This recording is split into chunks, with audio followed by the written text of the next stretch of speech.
Tonight only on NBC6, it has gone from a fad to a mainstay. Meat alternatives are on the menu at virtually every casual and fast food chain restaurant.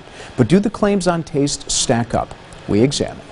We've all heard the claims. Tastes like a Whopper. Tastes like a Whopper. Tastes like a beef burger. So it led us to investigate. That's impossible. It tasted just like a Whopper should taste. Meat alternatives, life-changing? No. But habit-changing? Maybe. Every time a new product comes out, the biggest thing folks want to know is taste, how does it look, and what are the ingredients? Let's start there with the ingredients. Award-winning culinary dietitian Shelley Marie Redmond helped us understand what goes into the most famous meat alternative on the market, the Impossible Whopper from Burger King, before we put its claims on taste to the test. The Impossible Whopper, compared to our Whopper, has 22 ingredients.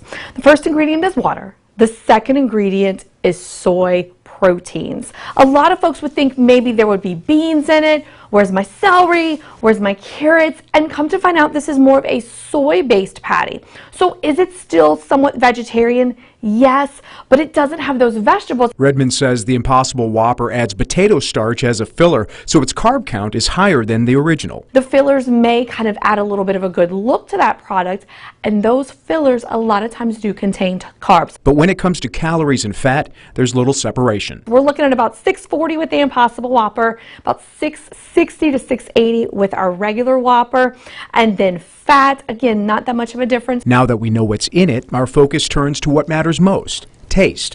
I cut a regular Whopper in half and did the same with the Impossible Whopper. I plated them side by side with the regular Whopper on the right side of your screen and the Impossible Whopper on the left. I then served the burgers to 12 of our employees. Okay. I gotta look at it. Our staffers took a bite from each side of the burger. Then I asked them to point to the classic Whopper. The results? Burger King was my first job, so I know what a Whopper tastes like. Okay. I say this one's real beef. Okay. I know this ain't Burger King. He is correct. You are wrong. What? That was a vegetarian burger. Really? And this one is way better. She wasn't alone. Carolyn took 2 bites, and she still thought the Impossible Whopper was the real deal. It had a little more flavor, and this one was a bit dry. Nikki says the original's beef texture gave it away. That texture was rough. Okay. In my mouth, it was rough. It wasn't smooth. But for our next group, texture had Steve picking incorrectly. I mean, the texture just felt normal. But for John, its flavor did not. It didn't have that grill taste to me. That ended up being a common theme. This one still had the flame broiled taste, but it wasn't as strong. In all, 9 staffers got it right, 3 did not.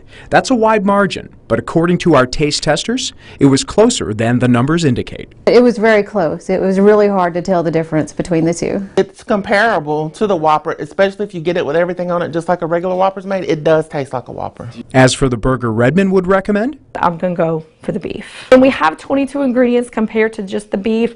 It's kind of like, and then with soy being that controversial ingredient, sometimes when there's controversy, it's best to stay away from it. but with more and more meat alternatives hitting the market, many are choosing to get a taste of this popular patty.